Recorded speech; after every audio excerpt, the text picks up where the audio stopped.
moving very quickly into the panel session itself. And I've curated some very key questions for my panelists. And I have said to them today that our goal is very simple.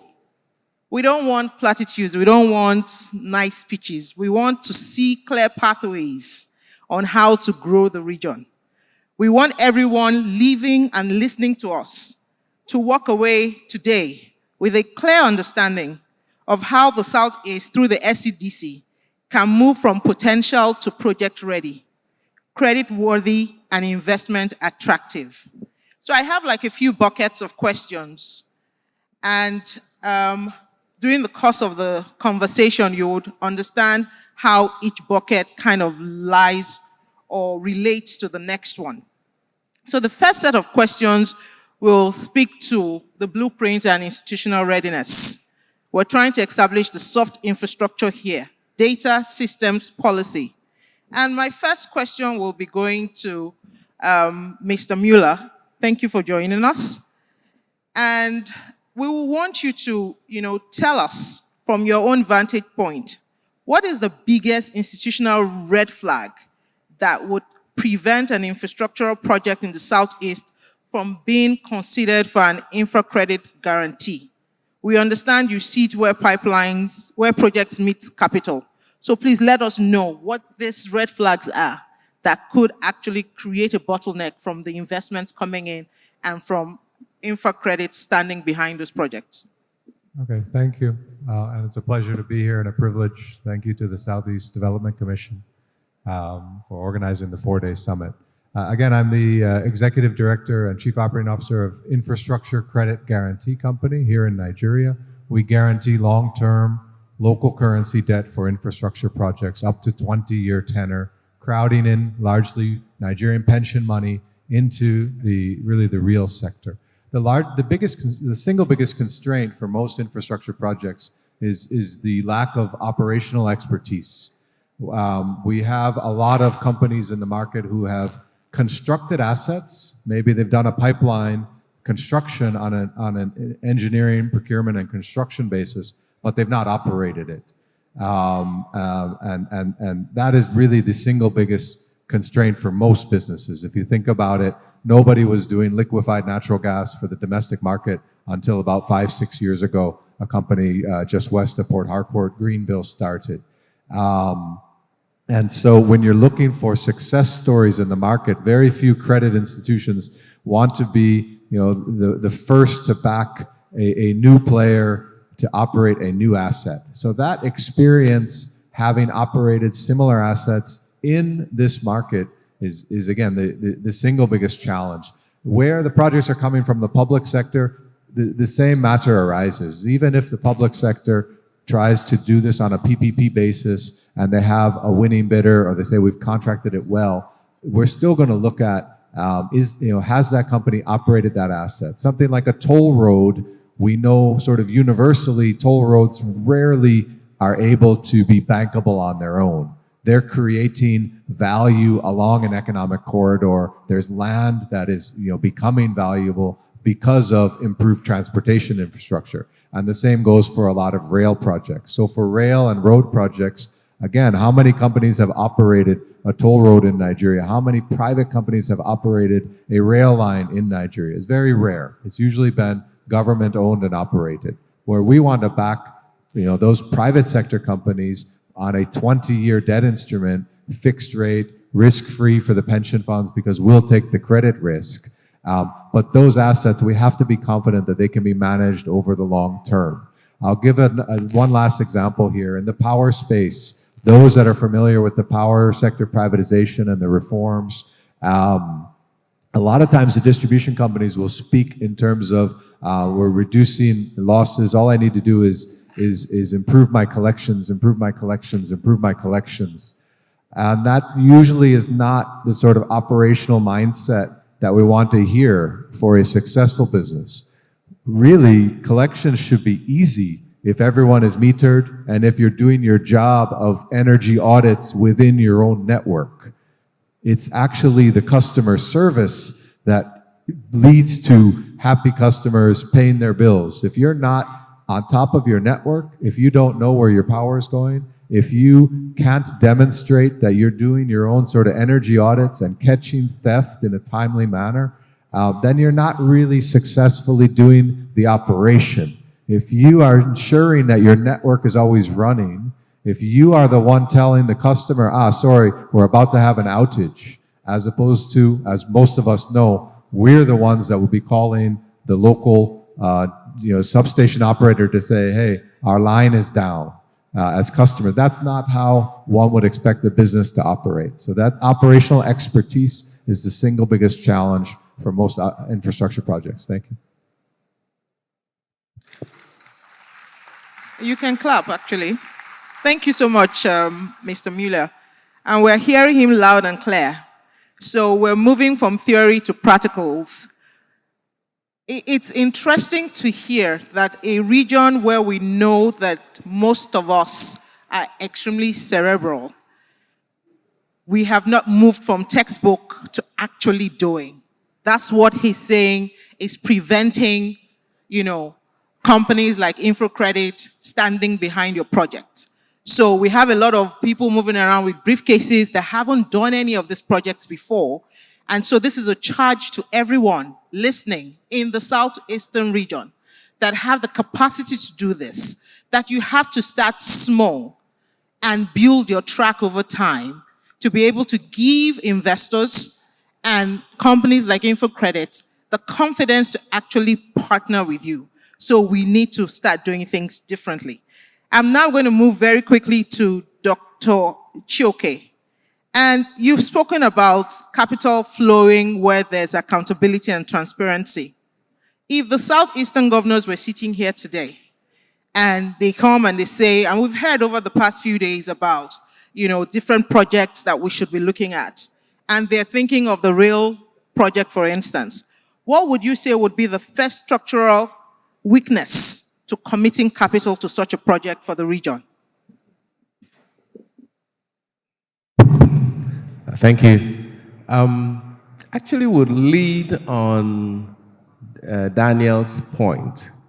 I believe that if the governors come together to build an intra-regional rail line, that has the capacity to open up a lot of trade and commerce and even agriculture and industry, because it will be able to move goods and services more efficiently. But the challenge will be that if you look at Nigeria, there's no single entity I can point to that has the experience and track record of running a rail line. Building it is easy. If you have a good feasibility plan, as you can tell from my presentation and the people in this room, you can certainly raise the funding to build it. A Julius Berger can just drop network of rail lines in a matter of 2 years. But it is running it that is critical. And what I've also seen over the years is how sometimes we build without understanding how to run it. And it's actually the way you would have designed it would have been to find the operator first. And the operator would have told you, this is what the demographics of your region and the level of development of your region would suggest that we should do. And therefore, you then redesign to fit the market, and therefore it can then grow more organically. So my biggest concern will be who is the operator and what is the commitment we have that this operator will be around to run the train line. Thank you very much.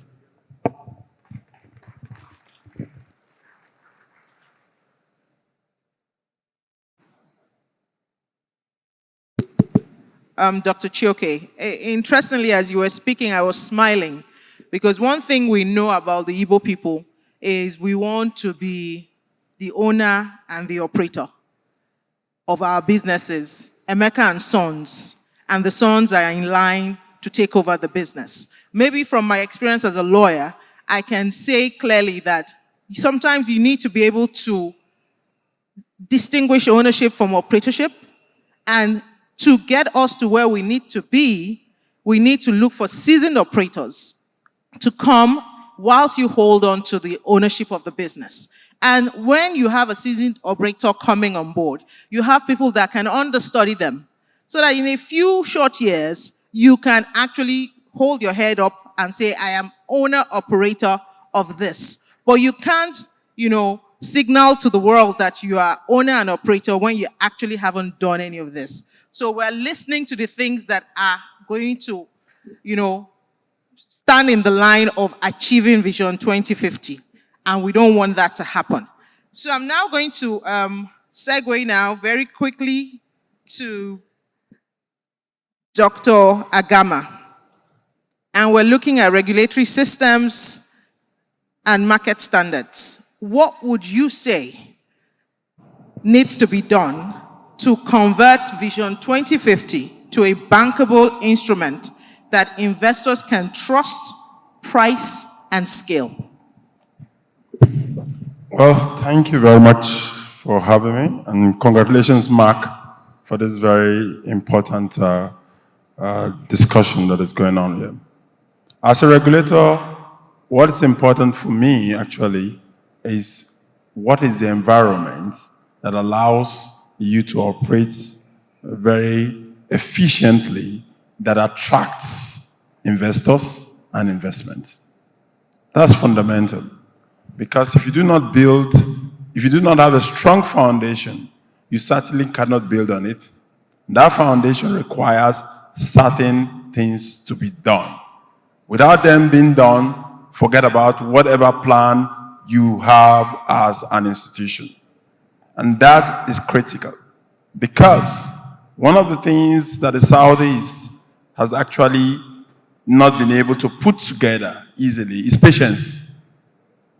Patience.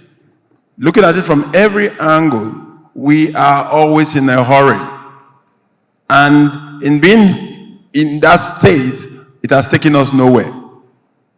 So clearly, first and foremost, we must step back and ask ourselves the question, how far have we gone with our rush? So, creating a bankable project requires some level of dexterity and due diligence. And that is critical in making sure that people are actually interested in what you do. And what does that drive you into? Disclosure. As the SEC and as the regulator of the capital market, disclosure is key and primary. In fact, as it is today, currently securities regulation the world over actually rely on a disclosure regime rather than a merit regime. And what does it mean? In simple parlance, he said, tell me who you are, how you are, and what you intend to do, and give me the opportunity and the leverage to accept or not to accept. That's what it means. And you imagine what that does. It brings trust. And once there is trust, there's going to be flow of capital. Once there is suspicion, everybody will run away. So clearly the first thing you must put at the back of your mind, which is also a challenge for us from the East, everybody wants to hide something, right? Not wanting the other person to know. Because of competition, it's okay to compete. But you must compete constructively that will attract other people to be part of your business. So this, for me, is the very first thing to do. Then, of course, technical feasibility. Cannot be wishy-washy. You can't afford it. For everybody that wants to look at what you're doing, they want to see that you have the competence. Right? One of the acclaimed principles of the Southeast region is the one boy principle, which is widely acclaimed even in Harvard. What does the one boy principle mean? It means technical proficiency. But that technical proficiency needs to be fine-tuned to a finish line. The challenge is that fine-tuning to a finish line is never there. Because even the one boy is too much in a hurry to exit. So at the time he gets out, he's really not completely refined. In his mindset, he has arrived, yet he's not there yet. And so when he comes out to him as being excellent. But to the external eye, that will be the investor, is looking, well, you have tried, but you've not gotten there yet. This is critical for us as we move forward. And we've spoken about capital. Capital has been fungible. Capital moving to where it is needed. Capital to moving to where you want it to be. But for it to move to that place, there must be a sense. I usually say, there is no way that you have honey somewhere that the ants will not be manufactured. The ants will go to where the honey is. And where is the honey? In the southeast region. The strength and the value that we have in this space must be utilized to meet what we want. The combination and the joint nature of the eastern region is a comparative advantage that we must build on into providing a strength that cannot be toyed with. But do we do that? We always want to work in isolation. It's been mentioned here. Promoter, founder, managing director, chief executive, owner, and whatever. We want very long names. To do what? Nothing. Long names do not drive capital. They don't drive. What drives capital is value. So it's important for me as a regulator. What does my stamp do to what you want to do? My stamp brings credibility. My stamp brings transparency.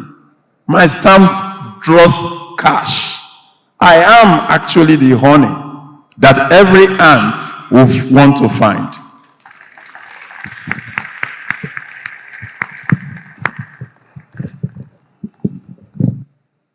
Now we know why you are the best person to be wearing that red cap, because the proverbs that you've been dropping are second to none. Now moving very quickly to Dr. Takang. We've heard, whilst Dr. Chioke was giving his presentation, about the great things that Murphy continues to do. And we're asking, as persons in the southeastern region, how would you tell the world, for us, that the southeastern states are ready for investments? What is the signpost that you need to see in the southeastern region to, let everyone know that we're actually ready for that flow of capital? Thank you very much. First of all, let me start and lend my voice to the commendations for Mark and his team at the SEDC. I'm really glad that we're taking a bold step, because I do remember when the whole concept of SEDC was mooted and then it was passed at the National Assembly. Can you hear me? And for me, the first thing I said to the Deputy Speaker then was that we have to distinguish how SEDC is going to be set up and operated. And we have to make a distinction between the SEDC as a government organization and the investment arm of it, because that is what will distinguish it from the rest of it. And I'm glad that you moved ahead to establish an investment company, because that is the first start to signal to the world that the region is ready for investment. The second thing that I'd like to state here is that from our own experience, and in addition to what Dr. Chioke said about MRIF, is there are many others. And we, by virtue of what we do as the manager of federal government investments, there are a number of things we see in the marketplace. That distinction between the structure that owns the assets and the operator. I know you spoke about it, but let me speak about it from an experiential standpoint. You spoke about it as a lawyer. Let me speak about it as an operator, someone in the marketplace. It is a point that I think needs to be driven home, because it's going to affect a lot of the decisions that are going to be made and the attractiveness of it. And it's even more so because we are dealing with 5 states in the region who have not had a good history of working together towards a common goal. So the distinction between the asset owner and the asset operator becomes even more relevant in this case. And this message is really for SEDC. Because you're going to find, for any of these projects to make sense, you're going to need to transcend the states, whether it is a rail network, a road network, a transmission line for electricity, any bankable project, for it to make market sense and be attractive to investors, there has to be scale, there has to be size. And that by virtue of that region being small geographically, means that for it to make sense and be bankable, you have to transcend different states. Now comes the point of distinguishing between that asset that is owned by different shareholders and stakeholders being different from the operator. So the first thing that I think that SEDC needs to do is that one of the main principles of making bankable projects is to first of all establish an SPV that owns the asset and determine the shareholders of that asset, what their shareholding is, and by virtue of how much investment they are making, whether it is cash or non-cash investments. The second is to go through a proper process to identify who the operator will be with no sentiments, no political considerations, purely on the basis of competence and ensuring that you have a contract with the operator that has an incentive for performance, but also has clear contractual terms for terminating the contract if the person is not performing, regardless of who their sponsor is. Now, we've seen that in the case of Emri, right? We are the biggest shareholder in that instrument, but we're not the operator. We're an investor in that. We subjected ourselves to the same standards that anybody else will to the SEC. And we have our investment in the Emri, and it's on our balance sheet. And we get dividends paid to us like every other investor. And we don't interfere in the processes as to how that investment is run. And we have seen a marked difference between that approach and the approach in the past where federal government is both the owner and the operator. And when we see that, a lot of the times that investment underperforms. So for me, if there's one message that I should give to SEDC today, is making sure that you have that distinction between the owner and the operator. And the owner needs to be very clear as to what your investment objectives are and your expectations, and hold the operator responsible for delivering to that. And when they don't, fire them. Thank you.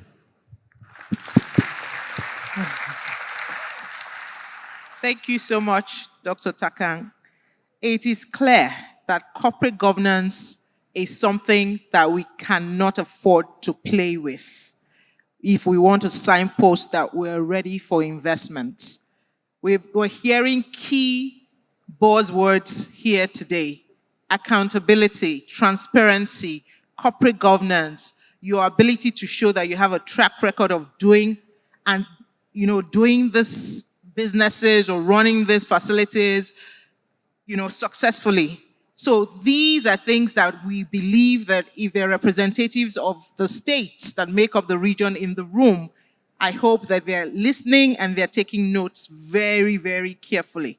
Now, moving to Mr. Ejolu, you have often emphasized that money follows systems. You work with the UNDP. What is that one piece of data or transparency measure that you believe the Southeastern governors listening to us today should put in place to improve their governance score in the eyes of international investors?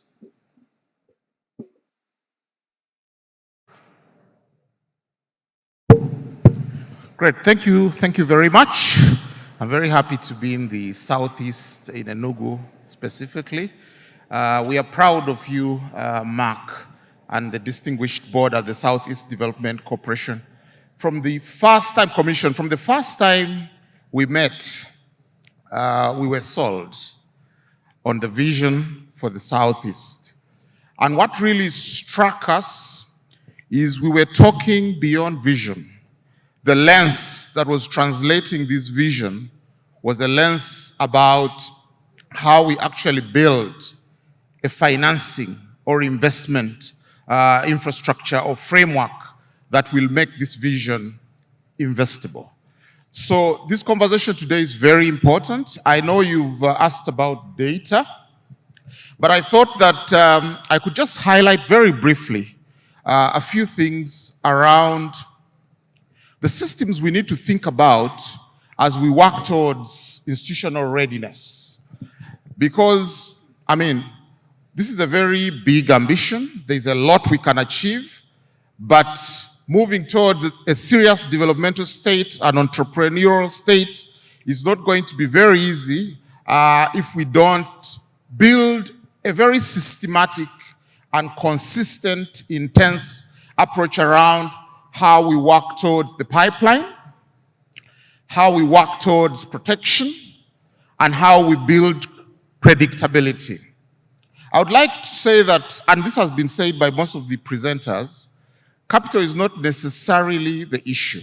It is this pipeline we are looking for, but we have important system gaps, very important system gaps when it comes to project preparation, unpriced risk, fragmented rules, or you call them policy inconsistencies. What is the environment that we want to drive competitiveness?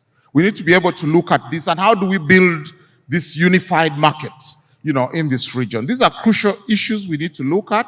So it's pleasing to hear that SEDC is already moving fast through the conversations with AfriExim on a facility around project preparation. But I think we should be thinking as well about transaction and how we facilitate that whole process, the feasibilities, the PPPs, the ESG compliance, the financial modeling, etc. The examples from which we can draw, I won't go into that, but talking about protection, we need to think about how we manage risk and how we do the de-risking. I think this is going to be very, very, very important as well in creating the protection we need to actually see private capital coming. So who is going to deal with the political and governance type of risks? And that's why it becomes very important for us to think about how, we crowd in financing from the DFIs, from the, development organizations like our own, and how we target this in a way that actually gives us the bankability we need. Now, in terms of predictability, I think there's going to be a lot of work, and you stressed it when you talked about getting the 5 states to work as a unit. What level of deregulation needs to happen? What kind of regulatory reform should we be pushing? How do we work towards harmonizing, PPP rules, etc.? There's quite a lot of work we can do in that space. But on the data side of things, I think we should take advantage of technology and work towards, and this can happen in the next 100 days or even less. We need to build a live public investment dashboard. There are already pipelines. Listening to the governors speak, there are pipelines. And some projects have been ready for a while. But the effort to actually close on financing is what needs to happen. But how is that going to happen when we are not drawing in the interests? We should get capital out there to sense what these opportunities might be and trigger a process that actually works towards financial closure. So I think we need to take advantage of technology and go live with a very, very credible public investment dashboard that provides a significant amount of information on some of the projects we hear about, but we'll be happy to, get more sense about what is in there. So I'll leave it at that, but very good conversation. Thank you so much. Being mindful of time, I think we're going to go very quickly to the next section, next set of questions. And I'm going to start with the other lady on the panel, Ms. Okoli. We know that, and we heard when Dr. Chioke was giving his presentation about the remittances from diaspora. How would you help us determine how to unlock these trillions held by the, the Igbo community in the diaspora? to help with, providing the capital for this long-term regional infrastructure that we're looking and planning towards setting up in the region? Thank you. So first, I want to clarify something. I'm a co-founder of UIU. So Umibo Unite was founded by 8 professionals 22 years ago, just because we saw that need, right? And we're all professionals. We all have our day jobs. We have 2 doctors, 2 pharmacists, 2 engineers. We're all experts in our fields. But we felt like UIU was a necessary tool for us to congregate, create community and develop ourselves professionally in a foreign land. So one thing that we have realized by the way UIU has grown over the years with 14 different chapters and growing, everybody wants to be attached to home. We want to be home, whether we're going to be here full-time, whether we want to be here to visit. We have friends that want to visit. However, due to insecurity, it hasn't been made possible, right? So what we are asking for, what we would need is security. I think, going back to basics. We need running water everywhere. We need electricity everywhere. Because when you say that in the diaspora, it's like, what do you mean you guys don't have running water everywhere, right? Because we've seen it work. Sorry. And it's just very disheartening, right? Because we know it should be an easy fix. We see how it works everywhere else. Even if we don't know how it works, we can ask them to help us, right? But the reason why UIU, in my opinion, has been thriving is that we're not looking at states individually. We're working together. We're united. It's not Anambra. It's not Imo. It's unite. Umibo, unite. Igbo children, unite. And together we can be great. We can do anything that we put our minds to. So as far as how we can bring our money back, we just have to have that structure. We have to have that transparency. We have to have that dashboard that has the metrics. We have to create a platform, which I know SEDC is very open to, but create that dashboard that says, we're working on this project. Yes, our vision is 2050, but here are the short-term goals that's gonna get us to 2050. Because when you say 2050, you're like, okay, here we go again, we're talking. We want less talking, we want more action. Thank you. Thank you so much, Ms. Okoli. And it's actually disheartening that in 2026, we're still speaking about no water or no power. It's actually quite sad, and this is not just speaking about the people of the Southeast, but the entire Nigeria, that we're very cerebral. We do great when we leave this jurisdiction, yet we have not been able to fix our own problem. So I think we need to be able to do things differently, at least with the Southeastern region and what the SEDC is putting together to actually signpost to Umibo outside that we are actually ready for these remittances to come in. The numbers I heard this morning were actually quite alarming in a good way. To think that the money is coming from our brothers and sisters outside of here far outstrips the internally generated revenue of the states together. So imagine what that amount of capital will do with putting the right infrastructure in place. I believe that all of us here, I don't know how many of us will be here in 2050, but we shouldn't be talking about this. In actual fact, we shouldn't be listening to any governor coming to tell us in their manifesto that they are going to give us power or water. We need to be discussing more important things. I was quite happy viewing the video that was put together by the SEDC team and, just seeing the whole techie thing of how the Southeastern region can look in a few short years should actually give us the drive to do things better.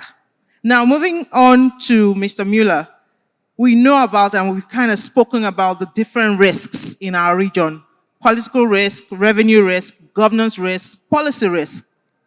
Which is the hardest to de-risk for Nigerian infrastructure projects? Thank you. Of all the risks for infrastructure, really the political risk is the single most difficult because it manifests in many different forms. It might be that you need a right-of-way and you think you have the right-of-way agreed with the governor and his team, but someone in the local government now says that, no, we didn't give you right-of-way.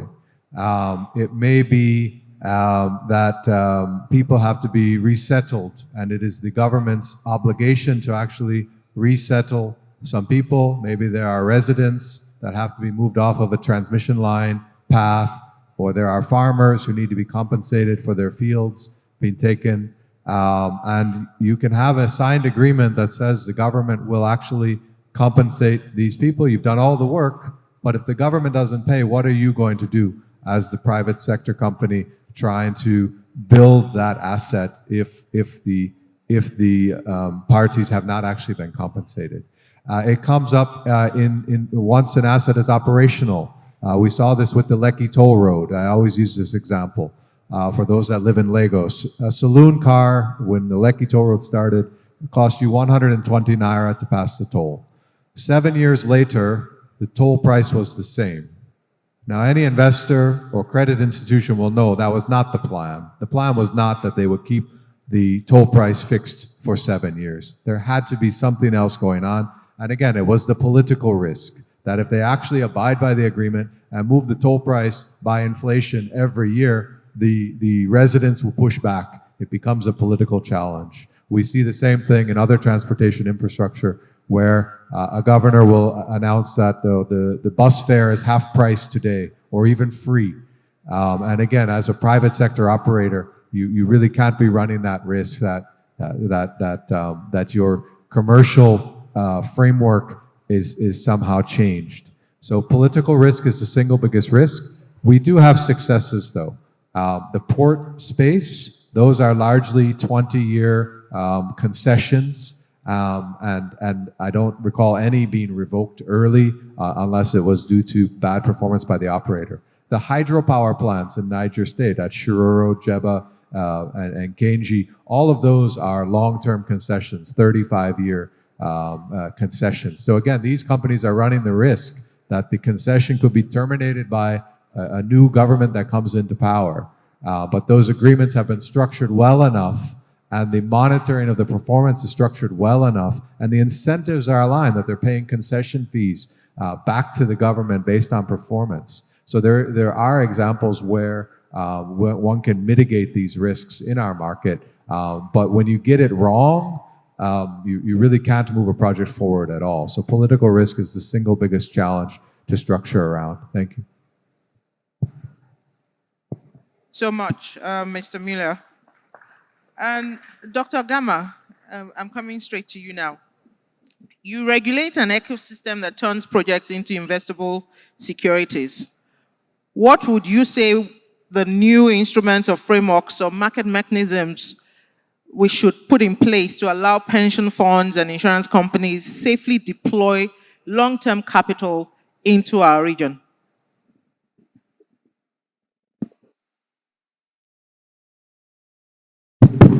Right. Thank you once again. It's a no-brainer, rather, really, as to exactly what we need to put in place. What we need to put in place is perfect information.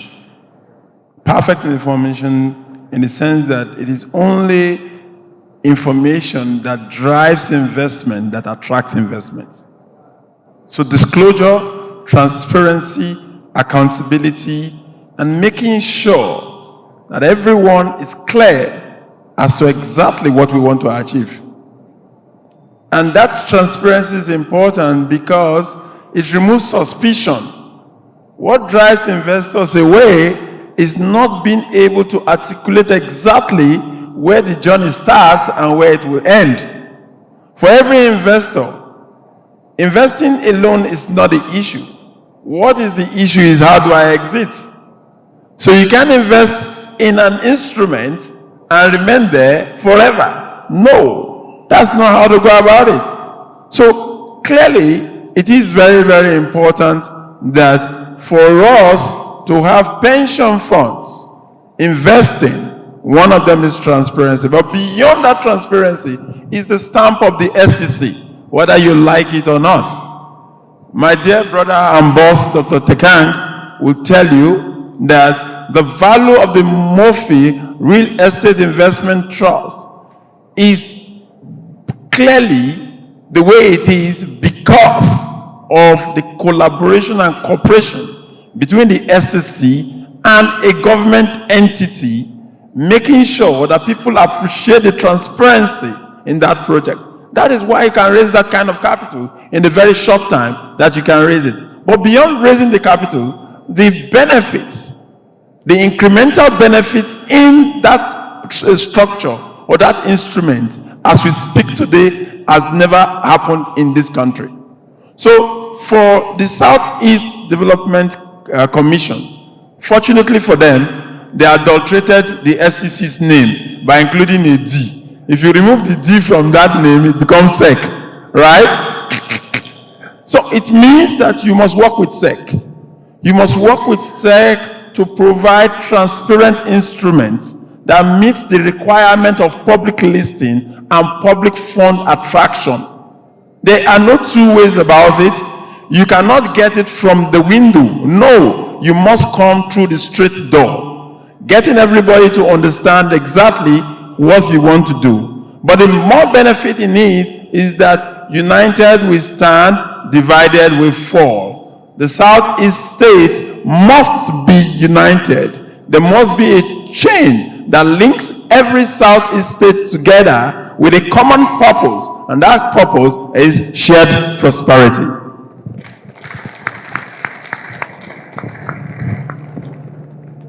I don't know whether we should end the session now, but we will continue. Thank you so much, sir. I'm going to now then move to Mr. Ejolu. We know that, the world over, there's now a lot of talk about climate-aligned capital for sustainable development. International development finance is shifting towards this climate-aligned and SDG-linked instruments. How would you advise the Southeast to position its priorities to access these emerging pools of green capital? And what trade-offs or conditionalities should the region be prepared to navigate?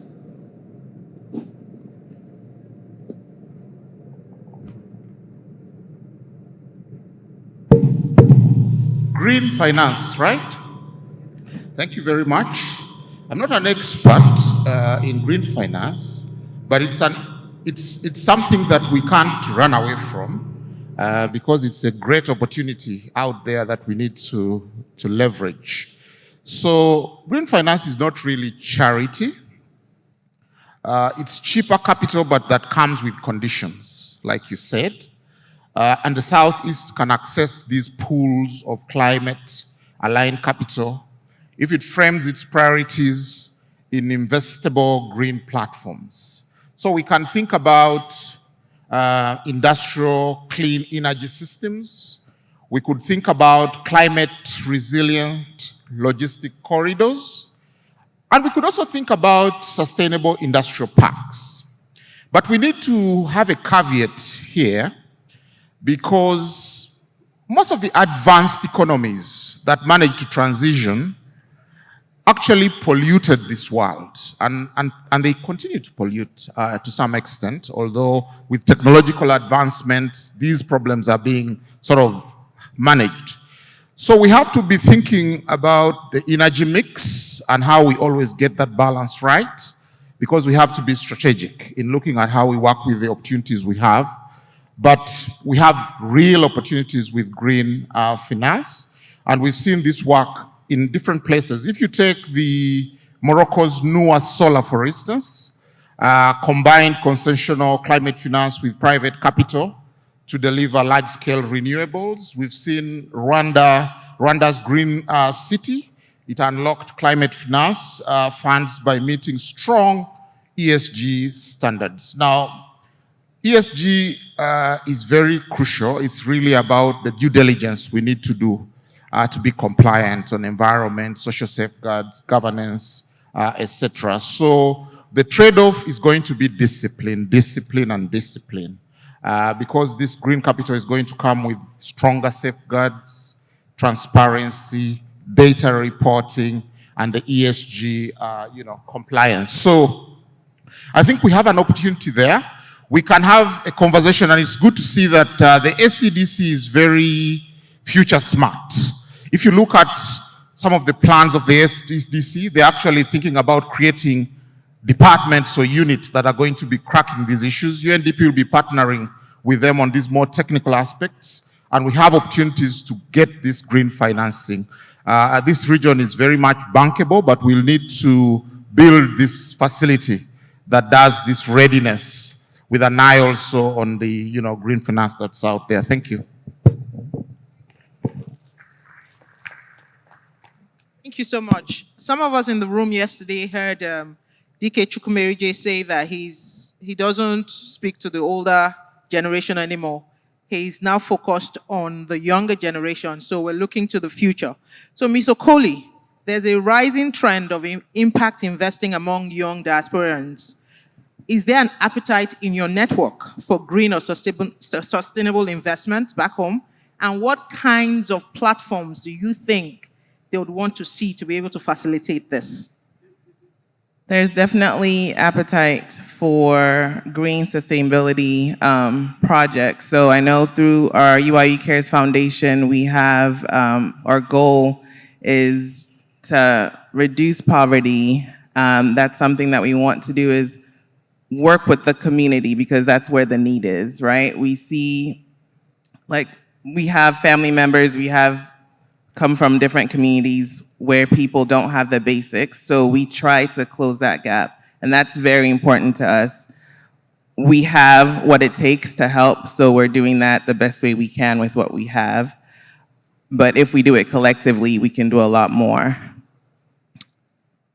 Your question is what platforms do we need to see? So I think we need to create that dashboard that has, we have to create clear metrics and keep it simple, right? So that anybody can understand what it is that our goal is.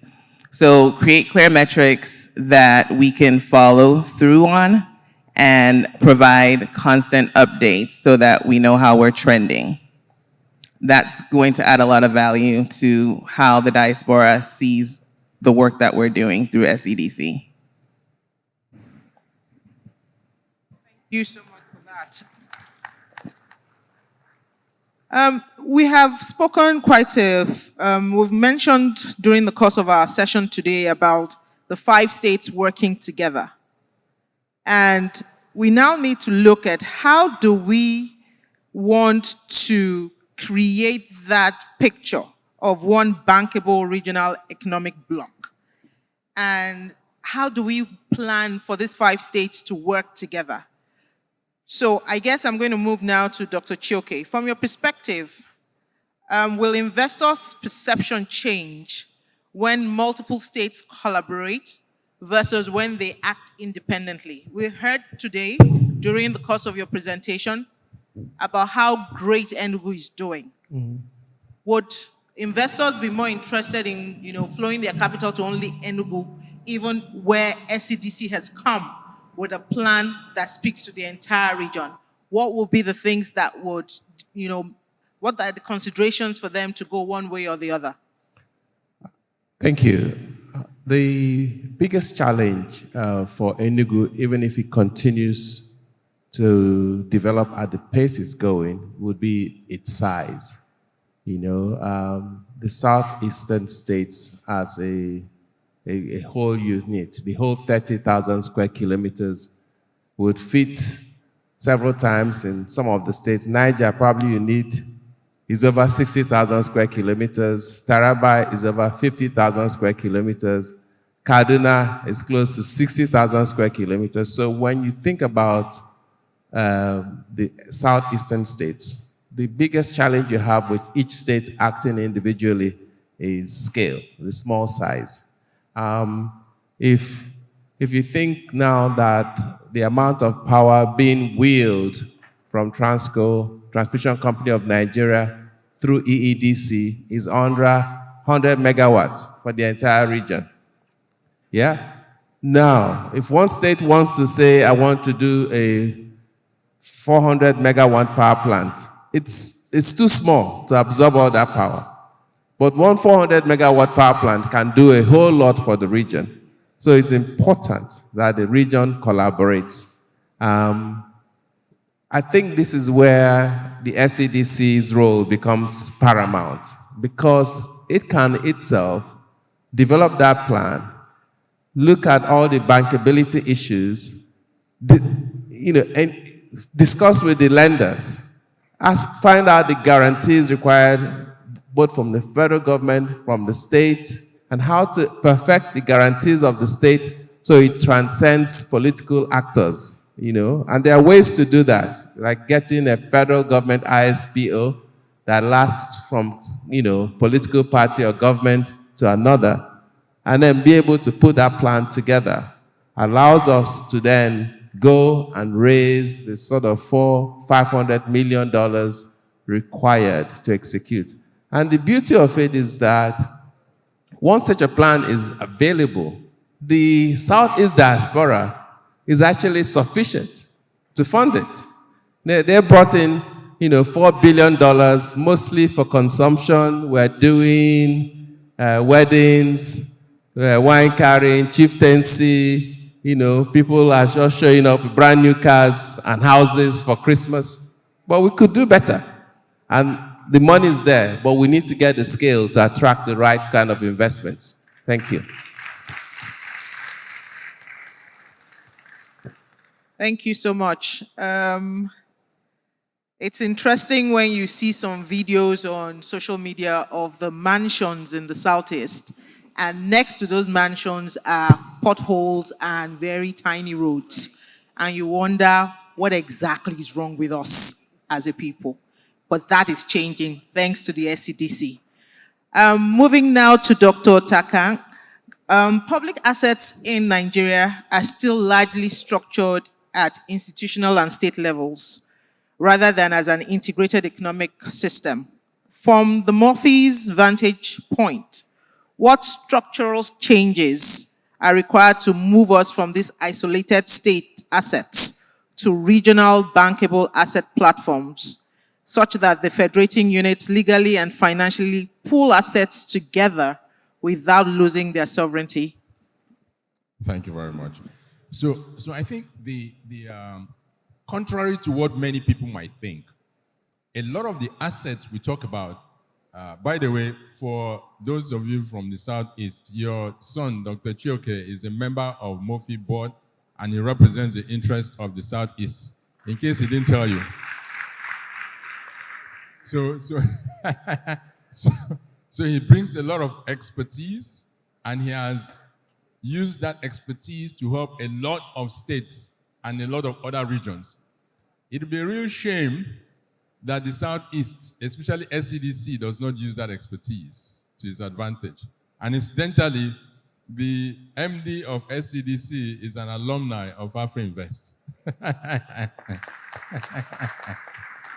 So coming back to your question, there's a fundamental issue around assets. So one thing that I will clearly say is that the SEDC needs to create a register of assets owned by either the region or the individual states. Because the establishment of an assets register does a number of things. It shows what you own, how much it is worth, so you can begin to determine how to sweat those assets. And as it turns out, a lot of our Land Use Act cedes the power of ownership of lands to the state government. So, and that is one area where a lot of state governments have failed to live up to their responsibilities, because most of the lands in Nigeria either do not have proper titles or they have defective titles.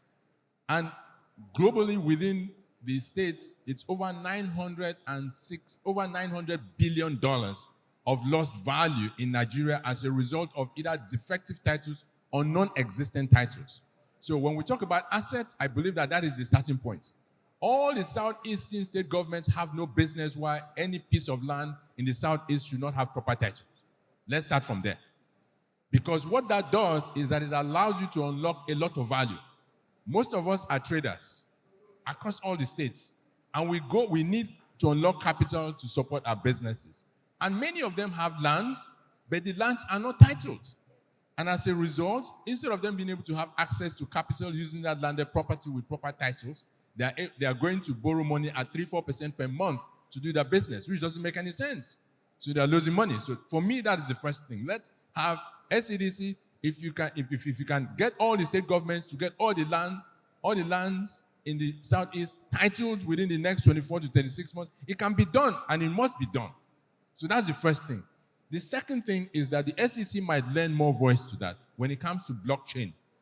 With the advent of blockchain, it means we can now, once we have the titles, we can now put those assets on the blockchain. Around that, it means that people cannot fraudulently steal your land from you regardless of where you are. The second is that you can begin to raise capital on the back of that blockchain where the land titles are seeded. That becomes a key part of your asset management strategy. The third part is that the Southeast and most state governments are too small to do major infrastructure projects.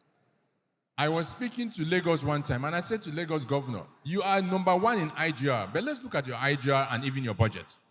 At that point, I think it was in 2024, the budget for Lagos State was about 3.5 trillion naira.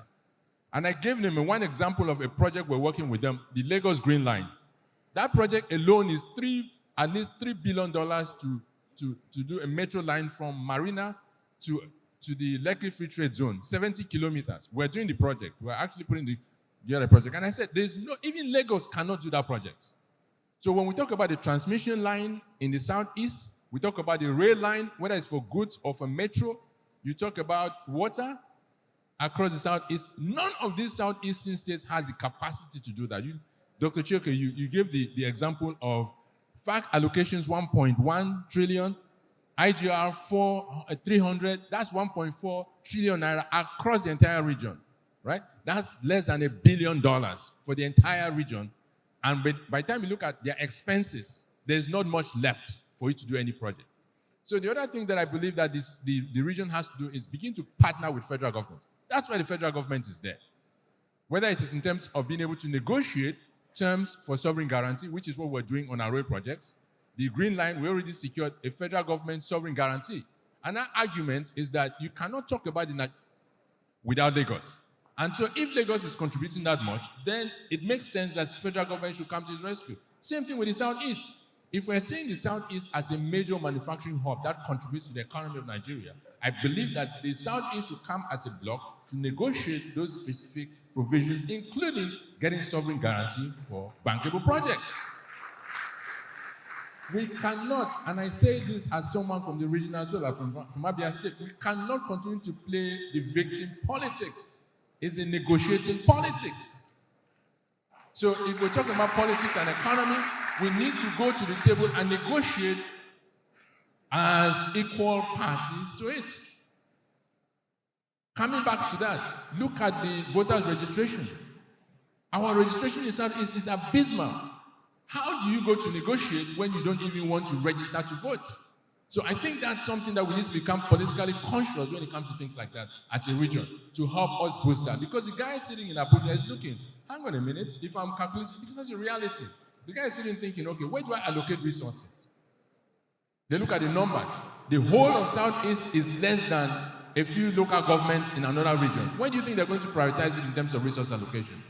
So we need to begin to understand the dynamics of politics when it comes to the center. And I say that because I've been in the center for 20 years and I see how decisions are made. I was in the budget office for 6 years. I was in the Ministry of Finance for 6 years. And I see how resources move and the basis for that. So we need to begin to play smart politics. It's not victim politics. It's just the politics of numbers. Because if you don't do that, someone's going to look, okay, you are less than half of Niger State. Your population is a fraction of other population. Most of us from the Southeast don't even reside in the Southeast. So our contribution to Nigeria's economy is attributed to other regions. So we're already disadvantaged. So how do we begin to make sure we use this scale and the unity of purpose, the unity of assets to negotiate better resources to our own advantage? Finally, let our governors not see themselves as godfathers that people come to them. They have to go out there and market and get resources and know that they are in the marketplace competing for resources. I went to Niger State. We're doing a project with them, a pilot project. We said we're going to partner with you to convert your idle land to productive communities. I called the governor on Wednesday. The minister and I called the governor on Wednesday. He was in Saudi. He committed to us that by Friday morning he will be in Abuja. He came to Friday morning, he signed an MOU and promised us that by Monday, he will bring the CFOs. True to his word, the CFOs were ready on Monday for 100,000 hectares. Full CFO, we didn't have to pay anything. Now, when you are in that situation where you're competing with other governors that are that fast, committed, you are at a disadvantage. You really are. So, it is important that we understand these realities. Otherwise, we can speak all the grammar we want, have all the plans we want, we will not be able to mobilize the resources that we need to execute this. Thank you very much.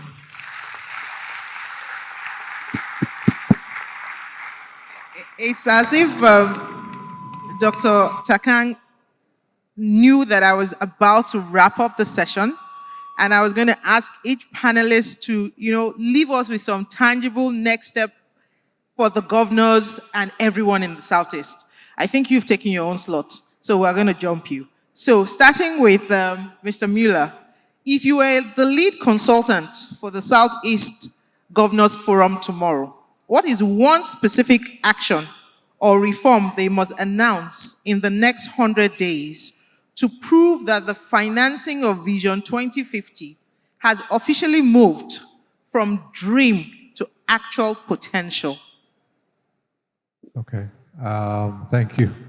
Mr. Chioke mentioned a financing structure in the market, a FAC ISPO. So a lot of states have issued bonds to investors basically since 1978. So we've had 40-some years of no defaults on state government bonds, but they've all been backed by the FAC ISPO, which is managed by the debt office in Abuja.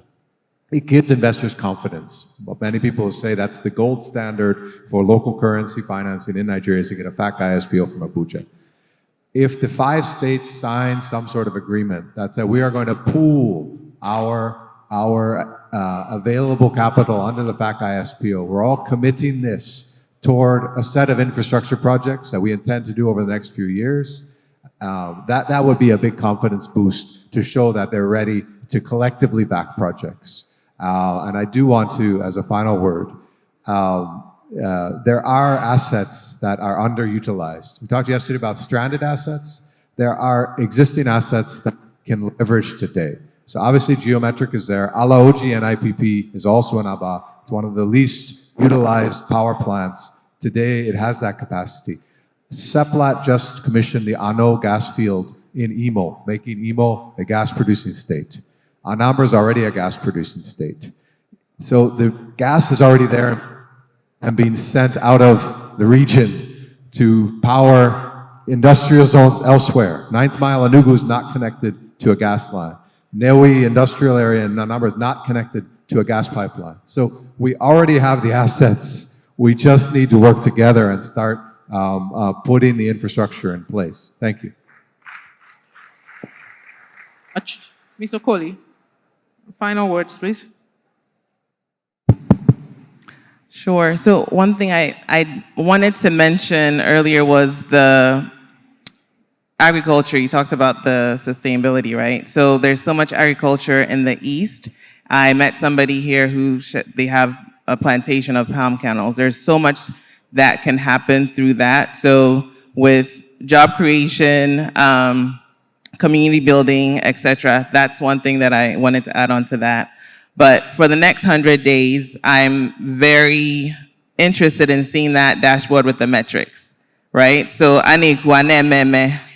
we're going to have our set metrics of what we're going to do for the next, even if we can't do it for 2050, for the next year, next 5 years, what are the goals that we want to see? What do I take back to the UIE community and say, hey, this is what SEDC is helping the Southeast region build and do? And that way we can hold us accountable, because it's not just a SEDC thing, this is an everybody thing. This is a Southeastern region activity that we have to do because we're trying to build our country back. So we want to make sure that metric is there. We have something we can hold each other accountable on, and we'll continue to grow that way. Thank you so much. Mr. Ijolo, please. I think in the next 100 days, it would be good if we could have the Southeast Governors Forum announce a Southeast regional facility for project preparation and de-risking. If we can have that, that would be fantastic. And it should be accompanied with seed funding, commitment from each of the states, named transaction advisors, and a clear mandate on a targeted number of projects for which we want to see financial closure by a set date. I think that would be very good. Fantastic. Thank you. Dr. Agama, please.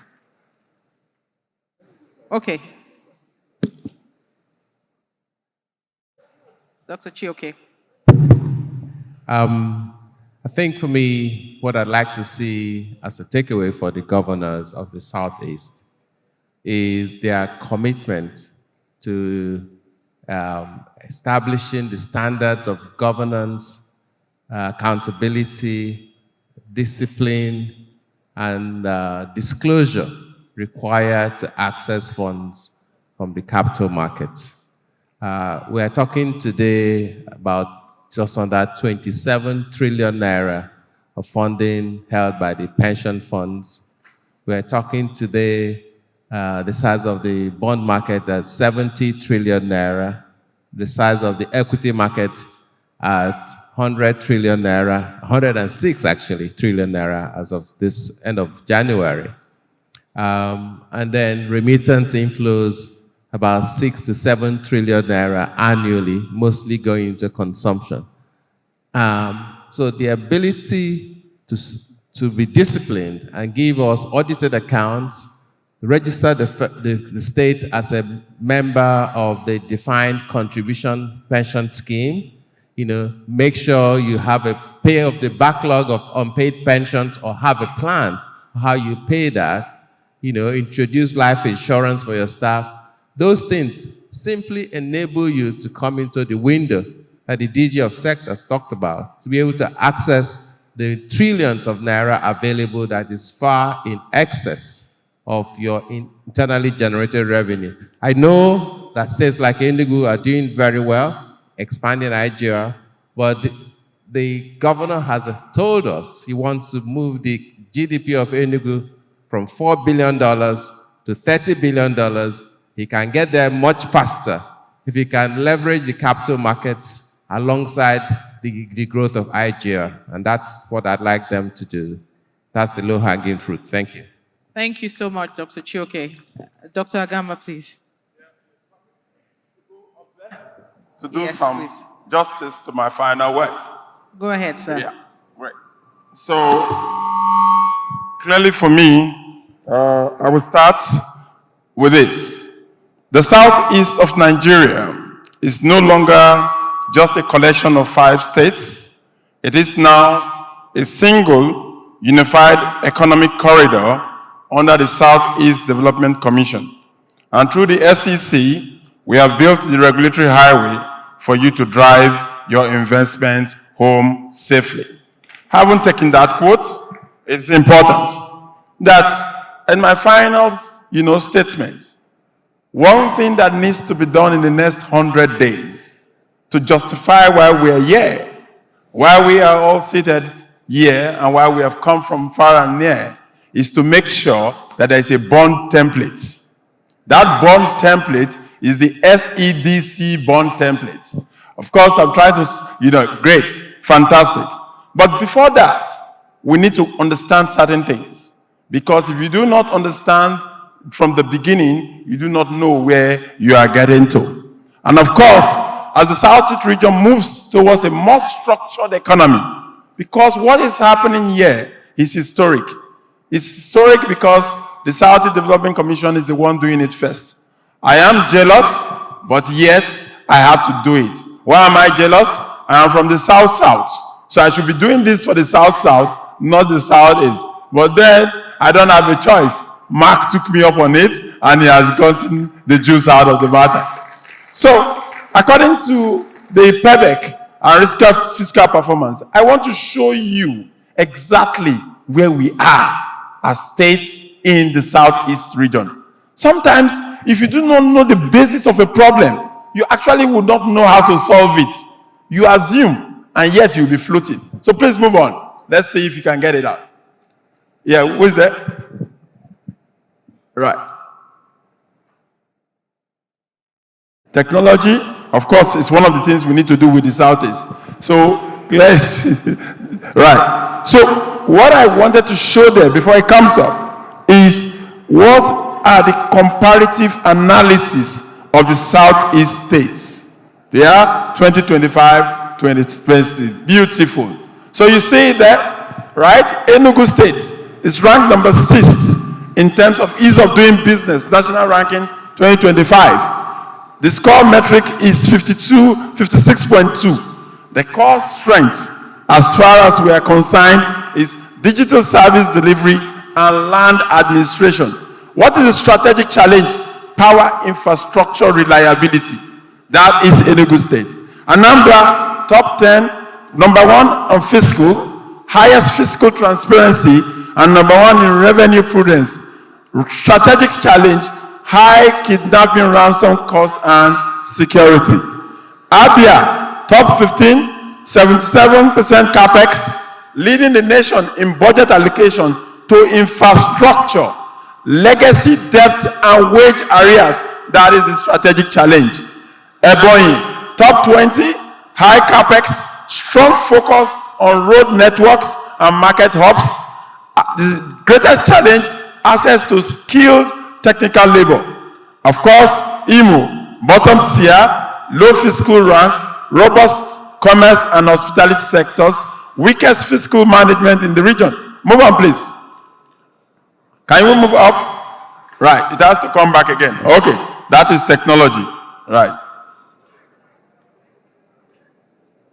So, the key indicator breakdowns are clear. Of course, for digital connectivity and land, Enugu is tops. For fiscal performance, Anambra is tops. Infrastructure spending, Abia and Ebonyi. Security headwind, of course. Across all 5 states, the sit-at-home orders and general insecurity remain the primary depressants for foreign direct investment between 2021 and 2025. The region saw an estimated loss, which is critical, of what? Between 655 billion and 3.8 trillion due to these disparities and disruptions, which remains the single biggest hurdle for capital market participation. What are the strategic recommendations? Can we move forward?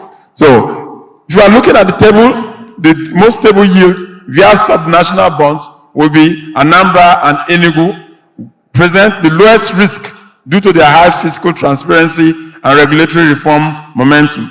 For high growth venture capital, Abia, which offers the highest potential for industrial scaling provided by the current infrastructure reforms that continue. To determine which Southeast states have the headroom for new bond issuance in 2026, we must look at the debt sustainability index. If you move up, you will find it. So you find the headroom. Please move up. There's another table there. Yeah, go up. Go. All right. So by the next page, you will see exactly what we need to do to be able to get there. What is the headroom? What is the capacity? What gives us the stomach to absorb debt and capital that we need to develop these states? So, but a state alone cannot do it. So look at it. The total public debt estimate for Anambra is 187.9 billion. The total revenue, FAC and IGR 352, debt to revenue ratio 53.4%, the headroom verdict, fiscal leader, Ebonyi, the total debt 157.9, total accruance 3.12, of course the debt to revenue ratio 50 point, strongest headroom, region's leanest, and Abia has 375.2 billion debt to total public debt, with total FAC and IGR coming at 360. You see that the debt is actually helping to move the revenue, but debt to revenue ratio is 104 with moderate headroom, and last is Enugu with 180.5 and 826.0 billion in terms of the combination. Of course, 21.8% exceptional headroom, revenue outperformer, and Imo 126 billion, 205 public debt, 61.5 low headroom, high debt service. Yes, so this clearly shows what the situation is. What are the strategic insights for our roadmap? The strategic insights are: one, the revenue powerhouse is Enugu and the investor takeaway, which is likely and have the capacity for a bond in 2026 without risking a default, whereas Ebonyi is the prudent saver, which has the investor takeaway, making the ability to create green bonds, and then the Abia is the industrial hub. What should we do, basically, and why do we need to have this? In the next 100 days, what should happen is that the Southeast Development Commission must have a bond template that speaks to investment across this region. The reason is simple, because if you put all of this in a basket, the risk to each state will reduce. And since the risk to each state is reduced, the ability to raise capital for the development of the corridors of this state will increase. And if that increases, it will improve the revenue and IGR of this state, bringing about strong development for this region, which should be our industrial elephant, the manufacturing hub of the Federal Republic of Nigeria. We cannot miss this opportunity.